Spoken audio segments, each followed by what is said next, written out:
all the latest nautical technology you can fit under one roof, and it's called the International Maritime Defense Exhibition Asia 2017, or simply IMDEX for short.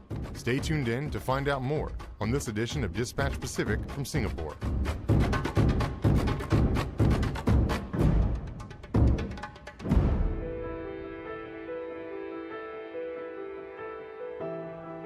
Before we look at what IMDEX is all about, let's see why this year's iteration is of major importance to the Republic of Singapore Navy. Thank you for your hand of friendship since our early days. Together, we have contributed to safe and secure seas for all. More than 40 countries attended the ceremony celebrating the RSN's 50th anniversary, or Golden Jubilee. To secure Singapore's maritime future, as well as that of our region, close and concrete cooperation between regional navies, coast guards and national maritime agencies will remain critical. In total, 46 ships from 20 navies were on display. Of those, 26 were part of the International Maritime Review, or IMR. So this morning's International Maritime Review is far more than a celebration of the RSN's Golden Jubilee. It is a strong signal of a collective commitment to enhance the peace and security of our maritime region. One of the U.S. ships deployed to the region is the Arleigh Burke-class guided missile destroyer USS Sterett, which is part of the Sterett Dewey Surface Action Group of 3rd Fleet Forward. So this is a true privilege and honor for the 16 of us from on board USS Sterett to be chosen to represent the United States of America in this morning's presentation and series of events. And it's been fantastic hearing from each and every one of them that they really do feel that we are one cohesive unit in this area of the world. The gathering of navies around the world for the first Singapore IMR is also a testament to the strong friendships and extensive network Singapore enjoys across the world. The IMR was held in conjunction with this year's IMDEX. IMDEX is a biennial event hosted by the Republic of Singapore and is one of the largest maritime exhibitions in the region. In a challenging and uncertain security environment today, having only good hardware and strong capabilities is not sufficient. Most of the security threats we face today are transnational in nature. No single country can effectively manage these threats on its own. To ensure a stable maritime order, as well as safe and secure seas, multilateral cooperation is key. IMDEX will once again bring together naval leaders and senior practitioners to exchange views on topics of common interest and how they can enhance maritime cooperation. USS Coronado was also present for IMDEX. After working with the RSN and other partner navies during an exercise earlier in the month. You know, partnerships are built into the Singapore DNA. They're all about partnerships, and so it was such a proud day for everybody involved to come together, all of their partners, dozens of international partners, here to show their respect and their admiration for the Singapore Navy. And so I think that in and of itself is very important. And the fact that the United States Navy was here with 2 ships shows our commitment to partnerships as well. The CNO held an all-hands call with Coronado sailors to express the importance of their role in the 7th Fleet area of responsibility, and talked with media about LCSs being a critical asset. It embodied, this idea of modularity and the ability to improve over its life. We need to take that to the next level. I think technology has moved even since we designed and built the first LCSs.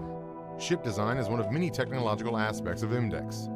The 3-day event includes multilateral exchanges, conferences, and a trade show with industry representatives. Another prominent theme of IMDEX is partnerships. But that technology, if it's focused right, can really enhance partnerships, right? So it allows us to share a common operational picture. It allows us to use common systems, sensors, all of that sort of thing. It allows us to communicate, right? And so, boy, that technology is really important to building meaningful partnerships. because without that, we're not talking, we're not seeing the common picture. Very hard to operate together, to be interdependent without the technology background. But does IMDEX focus more on new technology or new partnerships? It does both, very much so. The technology side, where a lot of us are working on very common problems like autonomy and unmanned systems. So it helps to know who else is working on those technologies so we can find partners. Very expensive to do those. No one has a monopoly on good ideas. So if we can find other nations, other companies that are interested in the same kind of technologies, we can work together. And we can share data, share people in some cases, and work together on things that leverage good ideas for all of our benefits. And just as important as strengthening military partnerships, solidifying industry connections is a goal as well. So, if you think about our Navy's design for maintaining maritime superiority, CNO has outlined 4 major lines of effort. One of those lines of effort is partnerships. Within that partnerships, 2 of those key partners are international partners as well as industry. So from NIPO's role in working security cooperation, we're a key feed for that lever of partnerships. Now there's not too many hands-on demonstrations as one might hope, but there are plenty of chances to get a feel for new cooperation opportunities. We have a conglomeration of foreign partners, heads of Navy, their chief deputies, as well as industry and the technologists and the new development. So the answer is it's everything. The engagement with our foreign partners, understanding what their needs are, aligning those needs with what's important for U.S. Foreign policy and national security, and then filling in those blanks with the industry representatives are here, and the execution of accelerating those key efforts in order to achieve those security cooperation needs. The seas around us are strategic and will remain so far into the future. We must be able to find common ground to strengthen maritime security through constructive dialogues, cooperation, practical solutions, and common rules in dealing with security challenges we face. Safe and secure seas was a big topic during the International Maritime Security Conference, where 4 chiefs of navies expressed their vision for a maritime region. Now, next up we have our third speaker. Rules and norms do not prevent growth. History shows that, on the contrary, they enable growth. These security challenges have the ability to threaten our interests too, and those of our close allies.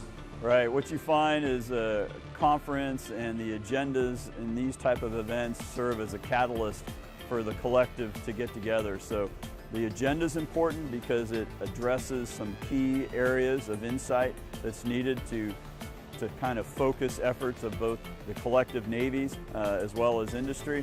There's also the International Naval Engineering Conference, implemented in 2013. These were mostly leaders of navies talking about technology, so a lot of talk about design and design for versatility. How can we use one hull to be available to do a number of different missions, not just at one time, but over the lifetime of that hull. So reconfigurability, open architecture, any way that we can make our systems, which are very, very expensive, any way that we can make them more versatile to do more missions with the same basic structure is good for all of us. It saves money, it's good for everyone. Also, some talk about training, how we train our sailors and Marines faster, how we help them adapt to new technologies coming on board. But good discussions today, good examples. So yeah, it's very much a Navy and Marine Corps effort we're doing here. Well, that wraps it up for this edition of Dispatch Pacific. From all of us at AFN Pacific, thanks for watching.